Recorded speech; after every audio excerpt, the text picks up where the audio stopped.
Hello everybody, this is Prince Obioha Ezeagu Ndi-GBO. Welcome to GBOriginal creators. Today I want to talk to you about opportunity. Now, opportunity is all around us, and opportunity actually there's plenty of opportunity within us as well, because it all starts from within, There's this expression, mind over matter. Where the mind goes, the body will follow. And this has proven to be true in my experience. Most people tend to have this feeling that they need to go out of a certain place or go to somewhere new before they can encounter opportunities, for them to be successful in whatever sphere of life or profession or career that they intend to pursue. Now, though that may work for some, but it's not usually the case for everybody. And the reason I say is this: for years I've been saying that the grass is not greener on the other side. The grass is greener where you water it.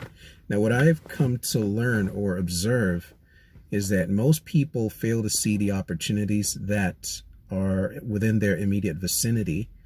In fact, most people fail to see the opportunities that exist within themselves, and why is that? Obviously, if we look deeper into the subject, you find that it all boils down to what you know. Because if you don't know something, obviously you wouldn't be able to identify it even if it was right in front of you. And people say knowledge is power, knowledge is power. But if knowledge is power, I think I heard this from Grant Cardone recently. He said, if knowledge is power and you have knowledge but are not where you want to be in life, then it means you have to reevaluate the knowledge that you have. So this ties in with what I'm trying to share with you, right now, and that is, if you are failing to see opportunities, for you to succeed where you are right now, it means you need to reevaluate what about perhaps the career that you're in or the goals that you have set for yourself. You need to reevaluate yourself. What knowledge do you have or possess that can help you get to where you need to be? Take, for instance, let me give an example. The city of Aba, where it's my operational base, Aba in Abia State, the southeastern part of Nigeria. Aba it's been called the Japan of Africa. It's a major industrial hub and trading city. It's got so much potential, bubbling. You can see it, you feel it, it's palpable in the air when you walk through the streets of Aba or drive through. But even with all the potential this city has, for far too long, it's been neglected, I would say, by successive governments, and that potential has failed to be tapped.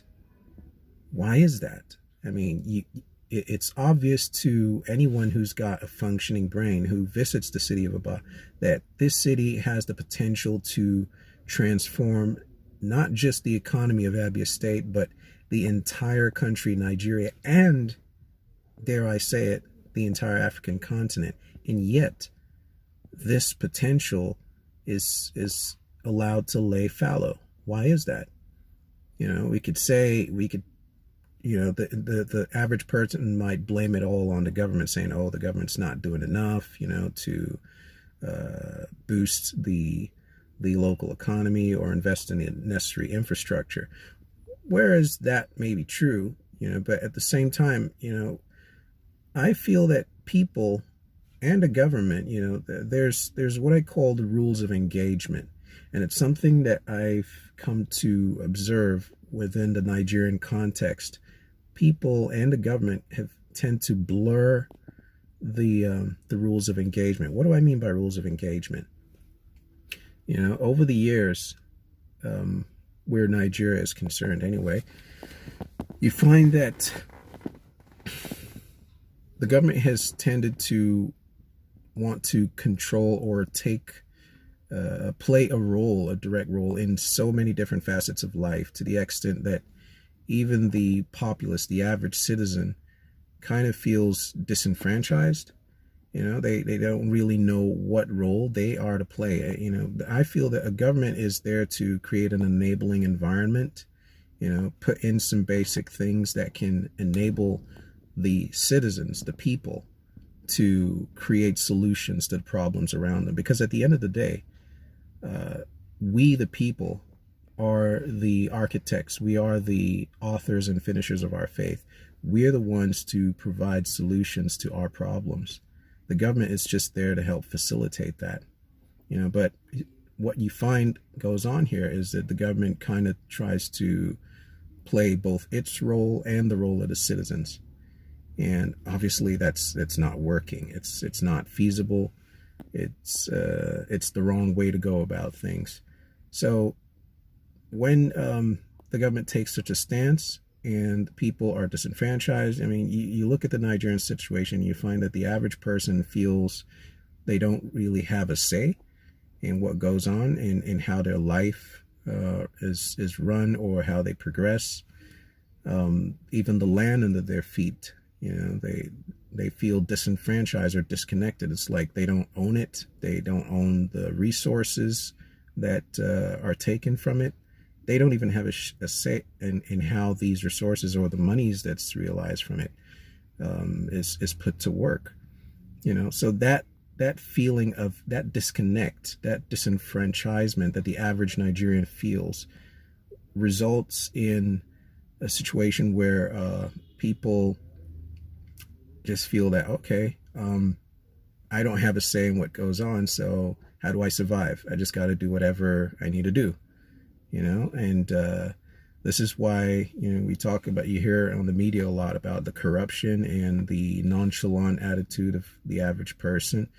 I mean, when you make a people feel that they are kind of strangers or third-class citizens in their own country, obviously you're going to get this, kind of, oh, it's not mine, it's the government, so what do I care if it's falling apart? It doesn't belong to me after all.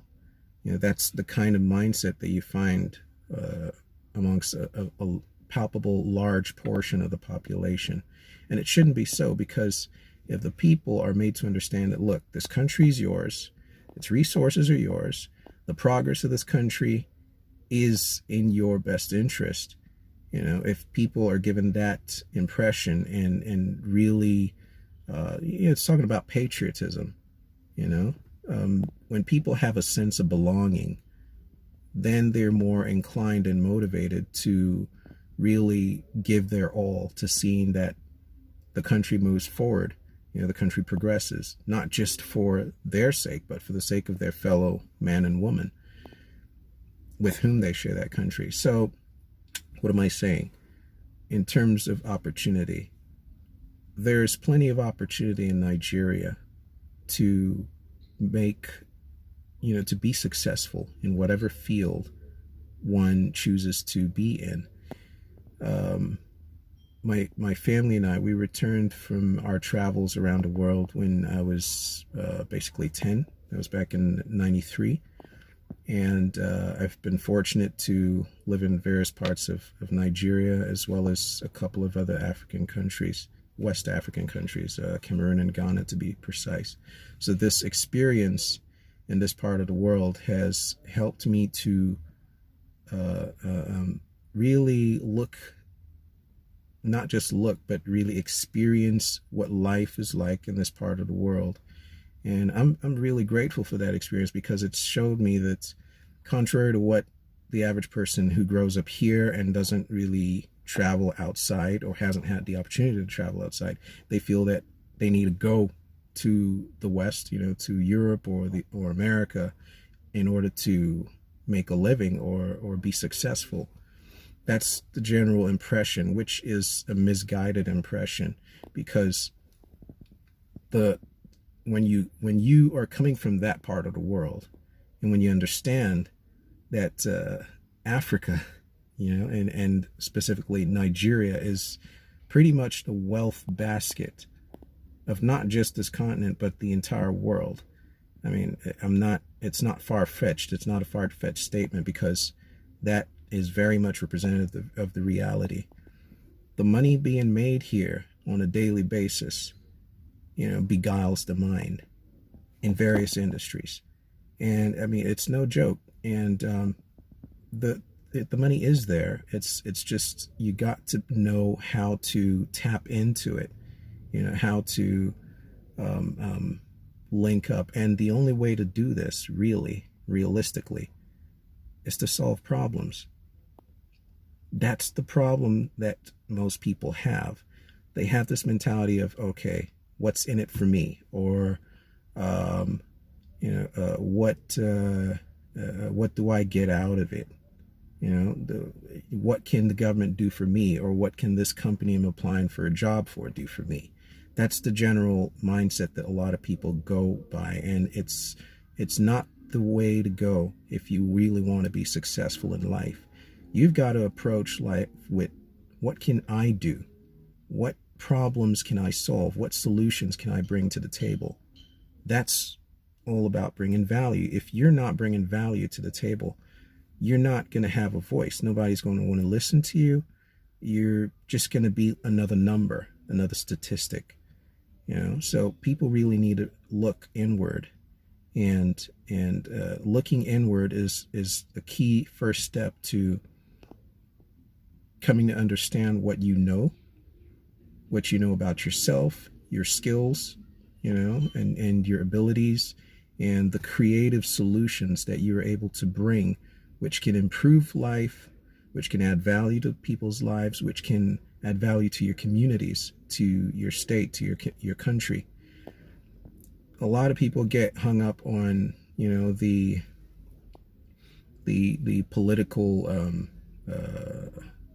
mess or messages that are swarming the media, and this keeps people in the state of limbo, because when you're focused on what various sides of the political divide are telling you, you find that you're not actually part of the solution. You're just part of the problem, because if you're not doing something to improve the situation of things, you're not part of the solution. You're just part of the problem. And we need to change that. We need to get to a point where we are not so fixated on what this part of the political divide is saying and what the other one is saying. We need to focus our energies on solving problems. That's the key to moving forward, not just in Nigeria, but across the African continent, across, the world. We, the people, need to channel our energies to creating value, to solving problems in our various capacities. We have it in us to make things happen, if only we stop being so distracted, by all the noise in the media and such and such. Wherever you are, you look around you, you will find that irrespective of your academic background, irrespective of your financial capacity, you are able to solve certain problems in your immediate vicinity. And when you can solve problems, you're adding value to people's life, and people will pay you for that solution that you bring. You approach a company and you're asking for a job. That shouldn't be the approach. We should turn things around. If you feel that you really want to work for a certain company, you take your time to study what that company is about, what their brand is about. What is it about that brand that you love so much, and what is it that they do? What product or service are they giving that is adding value to people's lives, and how do you feel you can add value to that process? How do you feel you can help that company, go to the next level? If we can think in that direction, not just, oh, I need a job so I can get paid so and so amount every month, to make ends meet. That is a stagnated counterproductive way of thinking and going about things. So we need to change that. And the sooner we can, the sooner we can begin to really make an impact on the world in which we live in. Yeah, so the opportunities are there, my people. I mean, don't let nobody tell you that, oh, things are stagnant here, nothing's moving, you know, somebody locked up all the money. Nobody locked up all the money. There's money all around us, you know. Do you know how much is spent, you know, I'd say wasted. I mean, I'm not saying nobody has the right to do what they want with their resources, but when you do the math, you find out how much money is being spent on alcohol in Nigeria. I mean, Nigeria has been labeled the beer capital of the African continent. I mean, what a title. People consume beer in astronomical amounts in this part in Nigeria, you know, and when you check it, the demographic, it's the young people, and not just the young people, but, you know, the middle-aged and various categories. And this is just beer. I mean, you're not even talking about other kinds of alcoholic beverages, you know, from the wines, the imported alcoholic beverages, and even the locally produced ones, you know, the kai kai and so on and so forth. So when you check it, all this money being spent, you know, the big three alcoholic companies, they spend billions of naira every year in marketing, you know, to push these beverages on the people, and the people are consuming it. Now, if all this money is in circulation, what makes you think that there's no money here? There's money to be made, you know, there's money to be made. What matters is that you're able to provide a valid, valuable solution to the populace.